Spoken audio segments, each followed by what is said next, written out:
Welcome back and being here with me again today. Welcome if you're new. We're going to do a basic base face. I'm doing an eye look after this using the Lady of Shalott palette from Notoriously Morbid. And I said, you know what? Let's just film the base face. So it is going to be two separate videos. And also I want to try again the Estee Lauder Double Wear Stay in Place Concealer. I used to use their Double Wear Stay in Place Flawless Wear Concealer. It is a different formula than this one. The colors seem to be a little off on this one. And this one has a 6-month PAO, whereas the Flawless Wear one, which they don't make anymore, had a 24-month PAO. So I was always sure to use that up. My first time using this concealer, I was kind of like, what?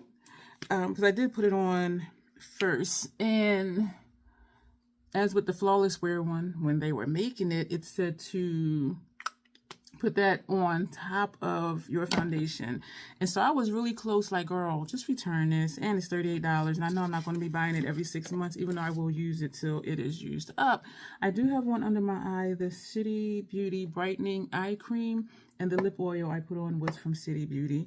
And so I said, you know what, let's just slow down and just do it. So we have 2 pumps of our primer, 1 pump of foundation. So we're going to put this all over.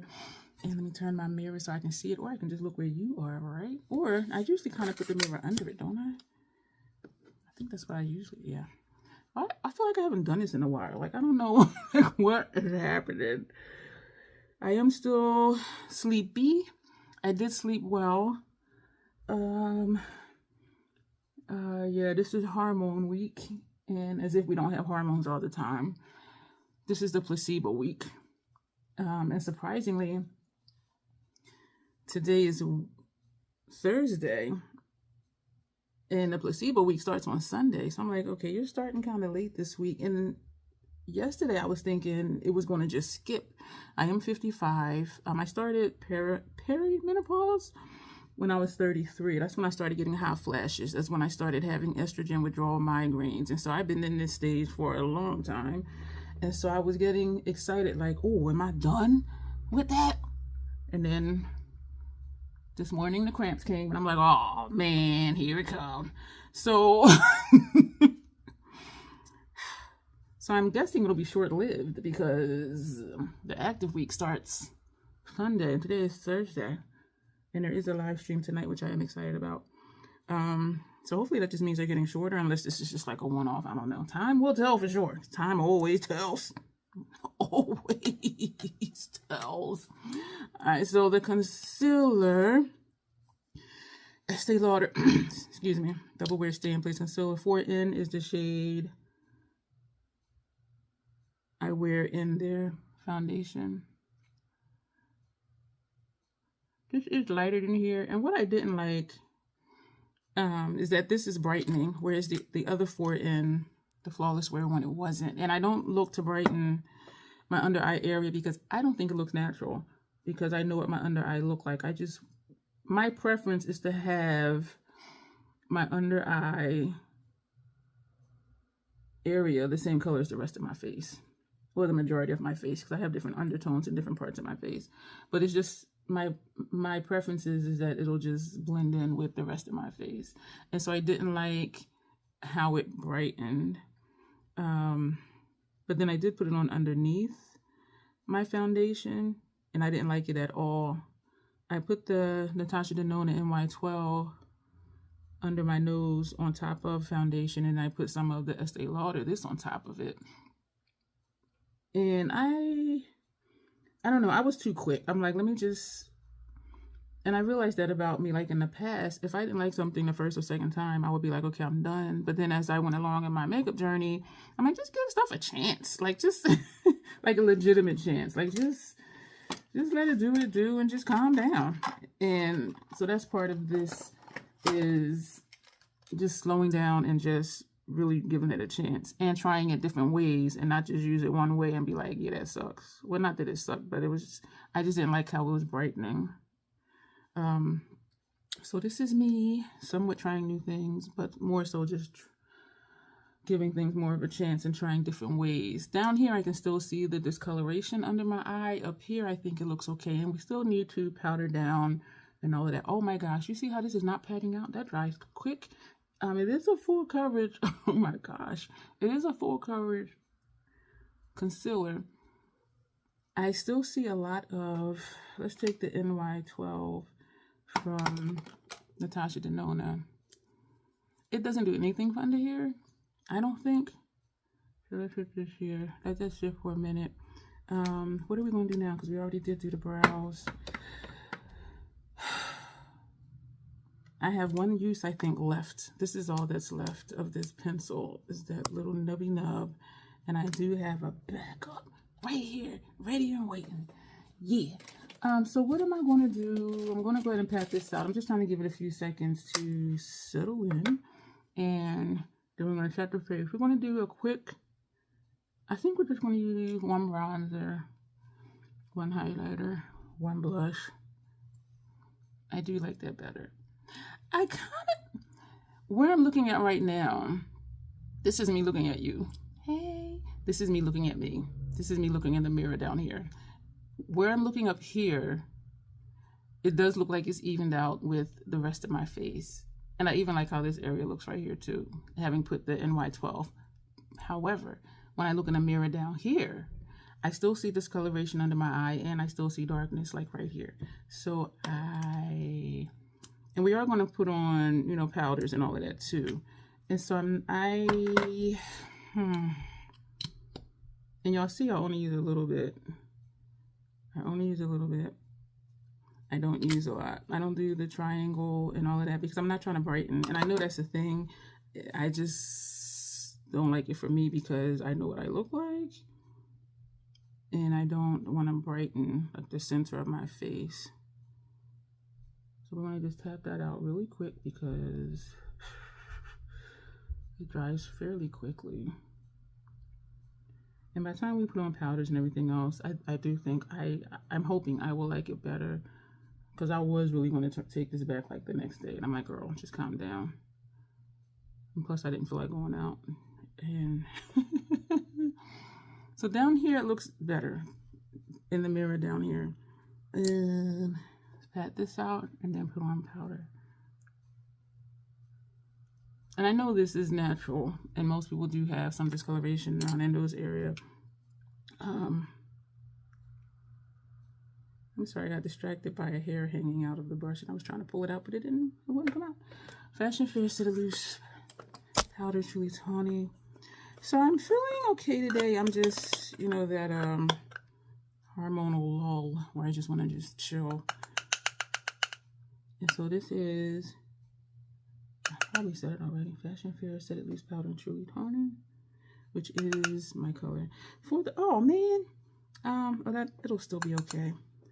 I'm thinking if I should put on powders and all of that because I still will. Because the live stream tonight is the difference between water activated paint, oil-based paints, and cream makeup. I do get quite a few questions, especially when I'm at an event doing makeup. They're like, well, which one would be best to use? I like them all for different reasons. And so I thought, let me just do a video. What I should start doing too is, now that I'm thinking about it, I might put this, not this, but the live stream, I might put that link on my FET page. So for those who were curious about it or asked me about it, they can actually see for themselves. So I'm going to do a demo of each one on different parts of my face. And so it's not going to be like 3 separate, you know, clips because it is going to be a live stream anyway. But so that they can see. And I don't know why I didn't think about that before. Like, just put links to my videos. Because quite a few people from down there do watch me. Okay, so now that I have the powder on, this is looking darker again. But that's okay. We're going to take a bronzer at random, a blush at random. And we're just picking the first one in the stack, Fire Opal, and finishing powder, Luminous Light. And then we're going to spray the face and we'll be done with this part of the video. So we randomly picked Deep Level 9. I'm thinking to ditch my Medium Level 7 because it has a serious hole in it and I do have a backup. So part of me is just like, girl, just go ahead and get rid of the one you have and open up the backup. Let it be nice and fresh. Because, y'all, let me show this to y'all. Where is it? Y'all, this is my medium level 7. But part of me is like, girl, just keep using it and preserve the one you hit, the backup one that you have. But yeah, that was the first one I had for a while. That and Hibiscus Haze blush and Golden Pyrite highlighter, and that's why it's looking like that. But even even the blush and the highlighter, they don't have dents in it like that. And this is deep level 9. You see that little dent in there. And I do have a tendency to tap like right in the middle. So maybe I should start not tapping in the middle so that it won't just be that hole in the middle. But that is our tendency, right? I'm not going to do around here. I'm not going to do that. So we're just doing bronzer here, here, here, here, here, and here. We're not going to come around here. And we did some on our nose. So that's going to go away. Hibiscus Haze, this is the one I have for the longest. And so I did gouge it. So you see like that little fingernail print in there. And so the H in that one is destroyed. The highlighter that I had for a while only, and then I liked it so much I put the other ones. This is Golden Pyrite. So you see how this one is like pretty much destroyed in the middle. And I love that it's a 24-month PAO, and I'm still going to keep using them. Oh, I did pass it. Whoa. Same brush. I'm going to keep using it until it irritates my skin, or until the hole is so big that I can't really get any product on a brush. So I do use stuff longer for me. For my kit, I do get rid of stuff when it reaches the PAO, because that's what we're supposed to do. And I sometimes wonder if other people do. And I think some people don't, because somebody had did a clip, I don't know if it was here or on Instagram, and somebody was saying their friend had their makeup done, and like the next day there were bumps all over her face. And the makeup artist was saying it was her opinion that they weren't new products, or washed the brushes, or the products were old, or something she was saying. And my thing is, it's like, you don't know. Like there's different reasons why somebody's face can break out. If I use natural hair brushes on my face will break out. You know what I'm saying? And so, and I do have other skin sensitivities. But she was saying something too, like if you don't keep an inventory of your stuff, how do you know like when it expires? And I agree with that, and I don't agree with that. I do keep an inventory, because if y'all know me, I'm just organized like that. But I do like I'll show you actually. This is when I opened it. This is the PAO, and this is the color description. So for me, it's not necessary to keep a separate inventory, because I put on the product. I put on the product like when it expires. And even in here, I have down here, this is described as Sheer Lavender Blonde, PAO 11/20/25. And so again, this is mine, so I do use them longer. So it's not necessarily true that if you don't keep an inventory, this is Luminous Light. It's not necessarily true that you can't keep track of stuff, or you don't know how long you've had stuff if you don't keep an inventory. Because if you're like me and you're a label whore, like I am, it's going to be on the product, on the packaging somewhere, or on the mirror inside, you know, when you opened it, and or at least what the PAO is, you know what I'm saying? And so I hear things and I listen to things, and I'm just like, it's not true for everybody. But I do wonder sometimes, because a lot of makeup artists do the pot stuff. I'm like, did I remember what all that stuff is? Like the name, the brand, the color, all of that. Maybe, maybe not. We're going to spray the face, y'all, and then we'll be done. We're going to put on a gloss just for ease. And that'll be it for this video. 15 minutes. So we'll call this 15-minute base face, because, well, it will be another 3 with brows. But a lot of people don't do their brows, and I'm a little jelly. But, you know, I did to mine what I did. Can't take it back. We're going to take this from Fenty. We're going to put it right on top of the City Beauty Lip Oil. This one is, I like that it stays the way it looks because it's pretty. But when you use it, you see it's one color. This is Spiced Hot Chocolate. And so that's what this one is. And you see my label, PAO 1010 2026. So, you know, but anyway, take it for what you will. But that is it for this video. Thank you for being here. Let me know what you think. I'm just patting in because I can feel the wetness from the Scandinavia, the makeup finishing spray. And so this is another thing. I feel like Columbo. He's always like one more thing. I realized too that concealer, it does not cover, or it wipes away when I spray it or something, that dark patch of skin that I have right there. I don't know what's up with that. I don't know why it does that, but it did the other day too. So we're just going to take this little brush that we use for the concealer. We're going to dip it into our setting powder. And we're just going to tap that there. It's still, it's still lighter than my skin, but I don't know why. And it's something I'm doing, I just don't know. So this is our 15-minute base face, y'all. Let me know what you think. And I'm surprised I did it. We're going to go. There's stuff popping up over here for you to watch. I would love for you to continue to hang out, and you'll see me soon. Thanks.